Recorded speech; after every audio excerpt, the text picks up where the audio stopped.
안녕하십니까 여러분. 수요 강의 사무엘상 5장 함께 보도록 하겠습니다. 블레셋 사람에게 저번 시간에 우리가 전쟁에서 언약궤 뺏겼죠. 저번 시간에 봤듯이 하나님을 자신의 승리, 자신의 목적의 도구로 사용하면 어떤 일들이 일어나게 되는가, 하나님이 사라졌을 때 어떤 경험을 하게 되는지에 대해서 우리가 봤죠. 이제 그것을 좋다고 가져간 블레셋 사람들은 어떤 일들을 겪게 되는지 한번 보죠. 블레셋 사람들이 하나님의 괴를 빼앗아 가지고 에벤에셀에서부터 아스돗에 이르니라.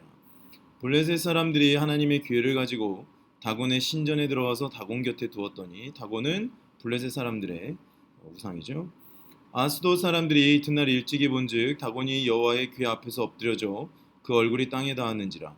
그들이 다곤을 일으켜 다시 그 자리에 세웠더니, 그 이튿날 아침에 그들이 일찍이 일어나 본즉 다곤이 여호와 궤 앞에서 또다시 엎드려져 얼굴이 땅에 닿았고, 그 머리와 두 손목은 끊어져 문지방에 있고 다곤의 몸뚱이만 남았더라. 그러니까 하나님께서 보여주고 계시는, 경고하시는 거예요. 나는 스스로 있는 자고 전쟁에 능한 신이며 유일한 하나님이니 다곤과 같은 우상은 여호와 앞에 엎드려져서 그 존재 자체를 부숴버리신다 라고 이 백성들에게 지금 경고하시는 겁니다. 그러나 이거를 압니까? 모르죠. 알면 섬겼겠죠, 하나님을. 그러므로 다곤의 제사장들이나 다곤의 신전에 들어가는 자는 오늘까지 아스도드에 있는 다곤의 문지방을 밟지 아니하니라. 자신들이 섬기는 신이 넘어져서 문지방에, 머리와 두 손목이 끊어져서 문지방에 있고 이제 다곤의 몸뚱아리만 이제 남아서 덩그러니 굴르고 있으니 어떻게 문지방을 밟을 수 있겠습니까? 여호와의 손이 아스돗 사람에게 엄증이 더하사 독한 종기의 재앙으로 아스돗과 그 지역을 쳐서 망하게 하니, 여호와의 손이 아스돗 사람에게 임하시니까, 당시 여호와라고 하는 존재는 전쟁에 능한 신으로 이름을 떨쳤죠. 그래서 하나님은 언제나 자기의 영광을 위해서 스스로 일하시는 분이십니다.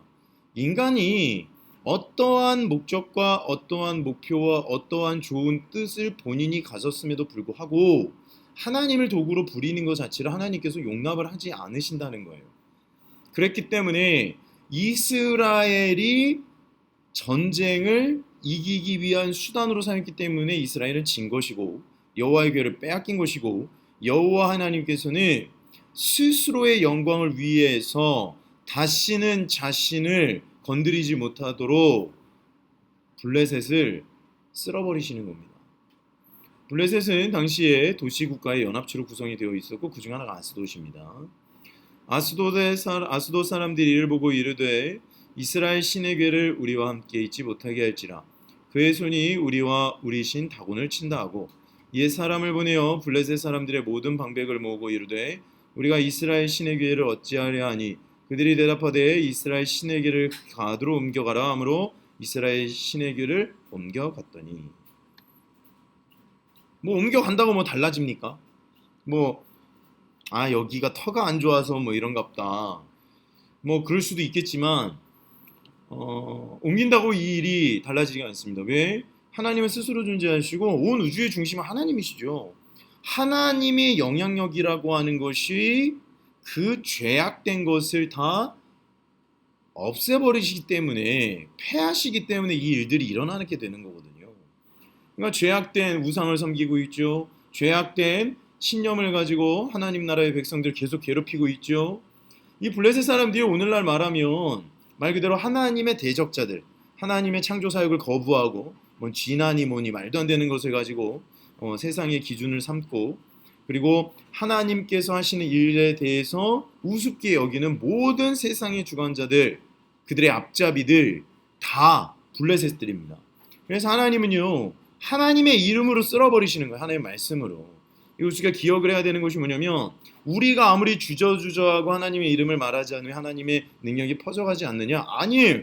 하나님이 스스로 일하시기 때문에 아스돗에 있던, 가드에 있던, 대한민국에 있던, 일본에 있던, 미국에 있던 스스로 자신을 드러내시는 분이시다. 어떻게 하면서? 죄악된 백성들과 죄들을 패하시면서. 이게 원래 출애굽기에서도 이 일들이 그대로 일어났잖아요. 모든 하나님의 품에서 벗어나 하나님을 대적하는 자들은 하나님께 다 쓸어버리십니다. 자가당착에 빠지게 하시죠. 9절입니다. 그것을 옮겨간 후에 여호와의 손이 심히 큰 환란을 그 성읍에 도하사 성읍 사람들의 작은 자와 큰 자를 다 합쳐서 독한 종기가 나게 하신지라. 여기도 똑같이 가드 지역도 독한 종기가 나게 했죠. 이에 그들이 하나님에게를 에그론으로 보내니라. 왜 계속 이렇게 돌려가는지 모르겠지만 자신들의 도시 연맹체들을 그냥 싸그리 다 망하게 하고 싶은 건 것 같아요. 에그론에 가면 뭐 똑같이 일들이 일어나겠죠. 하나님의 괴가 에그론에 이른지 에그론 사람들이 부르짖으되 그들이 이스라엘 신의 괴를 우리에게로 가져다가 우리와 우리 백성을 죽이려 한다 하고 이에 사람을 보내어 블레셋 모든 방백을 모으고 이르되 이스라엘 신의 괴를 보내어 그 있던 곳으로 돌아가게 하고 우리와 우리 백성이 죽임당함을 면하게 하자 하니 이는 온 성읍이 사망의 환란을 당함이라. 거기서 여호와의 손이 엄중하심으로 죽지 아니한 사람들은 독한 종기로 시심을 당해 성읍에 부르짖으며 하늘에 사무쳤더라. 그러니까 다 죽여버리셨다는 거예요. 남은 자들은 이제 독한 종기, 아니면 나머지는 다 그냥 죽여버리시는. 어디 감히 하나님께서 임재하시는 곳에 그런 더러운 손을, 더러운 존재를 하나님 곁에 둘 수 있겠습니까? 모세에게도 말씀하시죠. 너가 내 얼굴을 보지 못하리라. 왜냐하면 너가 죽는다. 그리고 하나님께서 이스라엘 백성들에게 시내산에 있을 때 경계를 넘지 말아라 라고 말씀하시잖아요. 이게 못 넘어오려고 뭐 자기의 위험을 드러내려고 하시는 것이 아니라 그 경계를 넘어와서 하나님의 임재 가운데 들어가게 다 죽게 되기 때문에 그래요. 이 사람들은 지금 그걸 몰라요. 하나님은 완전한 선이시고 완전하게 깨끗하시기 때문에 죄가 있으면 다 쓸어버리십니다. 특별히 이들은 하나님의 괴를 훔쳐가가지고 그거를 자기의 소유 삼아서 자기 우상을 다곤신에게 증거로 삼으려고 했잖아요. 그러니까 다 쓸어버리시는 거예요. 승리의 하나님, 전쟁에 능하신 하나님께서 스스로의 존재 가치를 드러내신다는 겁니다. 이거 우리가 받아들여야 돼요.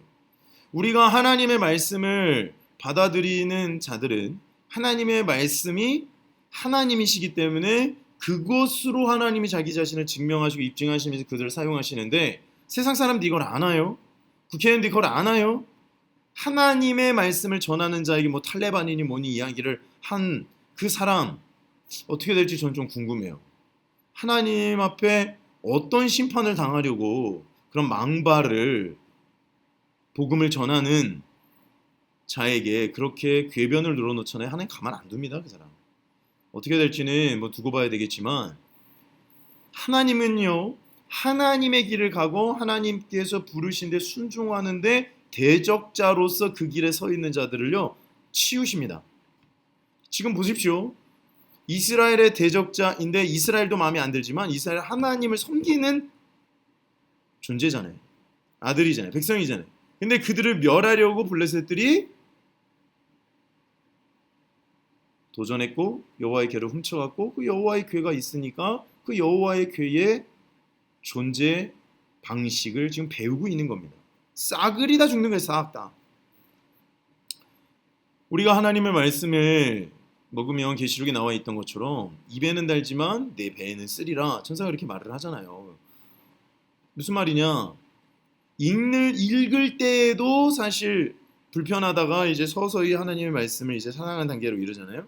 그것이 우리의 삶에 적용되기 시작하면 아픕니다. 우리의 과거에 더러운 죄악된 흔적들을 쓸어내시기 때문에 고통스러워요. 잊혀진 자로 하나님께서 있기를 원하시는 경우도 있기 때문에 굉장히 고통스럽습니다. 그런데 하나님께서 그걸 요구하신다는 거예요. 왜? 하나님이 지배하시는 인생, 하나님이 지배하시는 가정, 하나님이 지배하시는 교회, 하나님이 지배하시는 일터, 하나님이 지배하시는 다스리시는 나라와 민족을 위해서 하나님께서 스스로 일하신다는 거예요. 그러니까 사람들은 도구에 불과하다는 겁니다. 그 사람이 하나님의 도구가 된 사람이 하나님의 길을 자신도 모르는 사이에 걸어갈 때에 하나님께서 놀라운 일들을 그 민족 가운데 행하신다는 거예요. 뭐 대통령뿐만 아니라 정치인들도 하나님의 도구일 뿐이에요. 하나님께서 하신 일들을 보십시오. 하나님께서 무엇을 하기를 원하시는가? 이 민족에게. 하나님께서 우리 가정에 뭘 하기를 원하시는가? 하나님께서 우리의 가정에, 우리의 교회에, 나에게 무엇 하기를 원하시는가? 그것을 찾는 것이 바로 말씀의 길을 걸어가는 자. 그 길을 막는 자들은 오늘 이 블레셋 사람들처럼 섬멸을 당합니다. 그러니까 용감하고 힘내서 걸어가면 되는 거예요.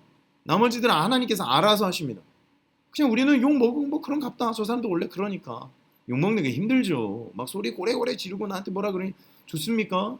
저도 그런 일 참 많이 당했는데 교회 행정이나 이런 거 하다가 참 많은 그런 어른분들한테 그거를 지울 수 없어서 제가 많이 욕도 먹고 싸우기도 하고 그랬었는데 하나님께서 알아서 처리들을 하시더라고요. 정말 하나님께서 살아계셔서 그들을 심판하시는 것을 제가 보았는데 무서워요 진짜. 그러니까 하나님의 길을 걸어가는 자들은 하나님을 믿고 설령 조금 힘들고 고통스럽고 창피하고 좀 자존심 상하고 모욕감을 느끼더라도 그 길을 조용하고 묵묵하게 걸어가면 그 대적들을 하나님께서 천군 천사들을 통해서 알아서 쓸어버리신다. 그것이 바로 우리를 지키시고 우리를 지키기 위해서가 아니라 스스로 하나님인 것을 증명하시는 여호와 하나님의 힘인 것을 오늘 블레셋 사람들이 느꼈던 것처럼 이 말씀에 써 있는 것처럼 배우고 우리가 그것을 익힘으로 말미암아 주의 뜻을 온전히 걸어갈 수 있는 우리 은혜 가족 여러분 됐으면 좋겠습니다. 기도하겠습니다. 하나님, 오늘 사무엘상 5장 말씀을 통하여서 여호와에게를 좋다고 전리품으로 가져갔으나 여호와의 궤 앞에 다곤신이 산산조각 나버리고 백성들은 떼죽음을 당하고 독한 종기에 고통을 당하며 그 울부짖음이 하늘에 사무칠 정도가 되었다라고 성경은 기록하고 있을 정도로 철저하게 대적들을 심판하신 하나님을 보았습니다. 이런 하나님이 우리 편이 될 수 있도록 우리가 하나님의 편에 설 수 있도록 말씀과 순종의 길을 온전히 걸어감으로 말미암아 영광의 하나님 나라를 경험하게 하여 주시옵소서. 감사하며 예수님의 이름으로 기도하였습니다. 아멘. 사랑하고 축복합니다. 내일 새벽에 또 만나요. 감사합니다.